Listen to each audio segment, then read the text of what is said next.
जळगाव पोलिसांनी पकडलेले हे दोन आरोपी पहा। आमदार एकनाथ खडसेंच्या जळगावातील मुक्ताई बंगल्यात झालेल्या चोरी प्रकरणात त्यांना अटक झाली आहे। या प्रकरणात पोलिसांनी एकूण 3 आरोपी पकडले आहेत।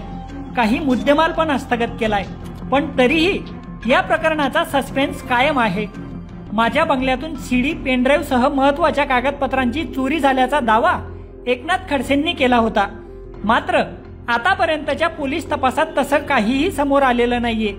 त्यामुळे खडसेंच्या आरोपांवरच प्रश्नचिन्ह उभं राहिलंय।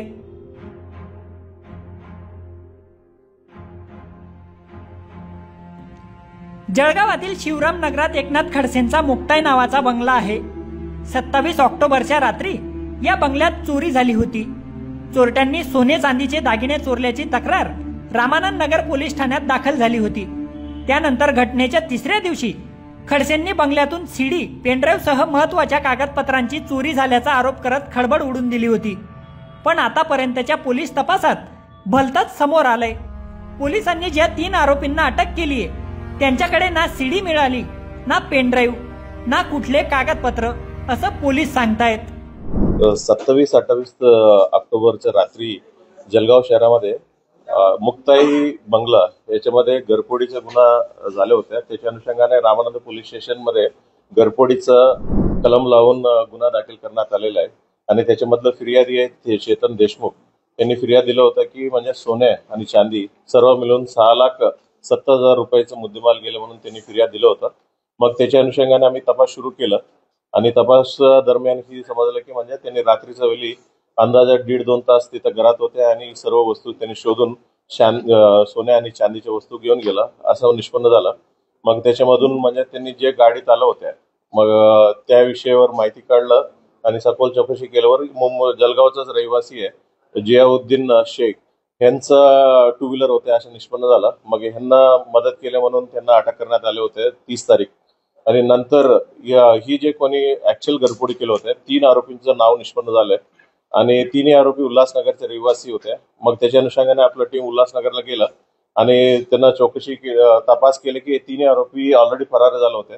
आणि एक्झॅक्टली आम्हाला गोपनीय माहिती प्राप्त झाली की जे काही मुद्देमाल इथं चोरी केलं होतं त्यांना एक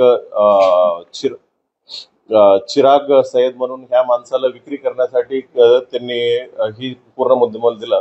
आणि चिराग सय्यद पुढे एक कैलाश खांडेलवार म्हणून एका ज्वेलरला त्यांना विक्री केलं असं तपासादरम्यान निष्पन्न झालं। हे दोन्ही आरोपी जे चिराग आणि कैलाश हे दोन्ही आरोपींना आम्ही कालच्या दिवशी अटक केलं आणि गेलेलं मुद्देमालापैकी 6,70,000 पैकी 6,21,000 रुपयाचं मुद्देमाल आम्ही जप्त करण्यात आलेला आहे। आणि आता 3 आरोपी अटक आहेत आणि 3 आरोपी फरारी आहे। जे फरार झालेल्या आरोपींचं नाव आहे मोहम्मद बिलाल, एजाज अहमद आणि बाबा, हे 3 रहिवासी उल्हासनगरचे आहे। मग येथे 3 आरोपी आहे सराईत गुन्हेगार आहे आणि एजाज आहे ह्याच्या विरोधात 24 गुन्हा दाखल आहे आणि बिलालच्या विरोधात 5 गुन्हा दाखल आहेत। या इजाजच्या विरोधात म्हणजे सिल्वासा, गुजरात, राजस्थान, मुंबई, नवी मुंबई, ठाणे या सर्व ठिकाणी त्यांचा गुन्हा दाखल आहे। हा एक सराईत गुन्हेगार आहे अशा आतापर्यंत माहिती प्राप्त झालेली आहे आणि 3 आरोपींना अटक करण्याचा आमचा प्रयत्न चालू आहे।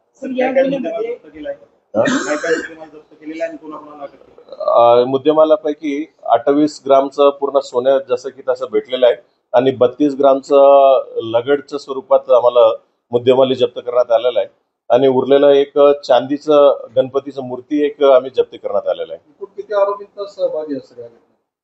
आता 3 प्रत्यक्षात होतं आणि 3 त्यांना गुन्हे करण्यासाठी मदत करणारे 1 माणसं आणि गुन्हे केल्यानंतर मुद्देमाल विकण्यासाठी मदत केलेला 2 माणसं, असं 6 आरोपी होता। 6 पैकी 3 अटक आहेत आणि 3 फरार आहेत।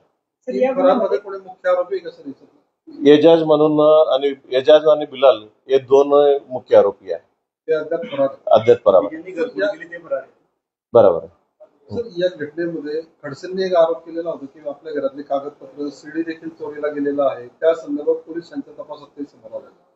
या पोलिसांना जे दिलेल्या एफआयआर मध्ये फक्त सोन्या आणि चांदीचा विषय उल्लेख आहे।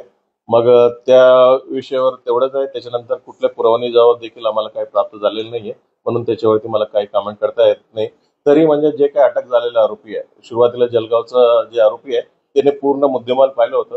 अशा त्यांना विचारपूस मध्ये म्हणजे अशी कुठलीही वस्तू चादर वगैरे होत्या ते वगळून बाकी ही सोन्या आणि चांदी वगळून चादर वगैरे होत्या ती वगळून बाकी कुठल्या वस्तू नव्हतं म्हणून त्यांना अशा चौकशी दरम्यान सांगितलं. दुसरा जे काही इकडनं मुद्देमाल घेऊन गेला होता उल्हासनगरमध्ये तो चिराग आहे त्यांनाही आपण तपास केलं तसे कुठल्या वस्तू नव्हत्या म्हणून त्यांनी देखील स्टेटमेंट दिलं. या प्रकरणात खडसेंची भूमिका संशयास्पद आहे. कारण जर बंगल्यातून काही महत्वाचे कागदपत्र, सीडी आणि पेनड्राईव्ह चोरीला गेले होते तर खडसेंनी त्याची रीतसर तक्रार पोलिसांकडे का केली नाही. दुसरीकडे पोलिसांच्या भूमिकेवरही संशय येतो. कारण खडसेंसारख्या आमदार असणाऱ्या व्यक्तीच्या घरात चोरी होते आणि पोलीस मुख्य आरोपींना अटक न करता सह आरोपींना पुढे करत पत्रकार परिषद घेऊन मोकळे झाले. या गुन्ह्यातले मुख्य आरोपी फरार असताना पोलिसांनी आपली पाठ का थोपटून घेतली हा प्रश्न आहे. तुम्हाला या प्रकरणाबद्दल काय वाटतं ते कमेंट बॉक्समध्ये नक्की सांगा. प्रशांत बदाने, लोकमत.com, जळगाव.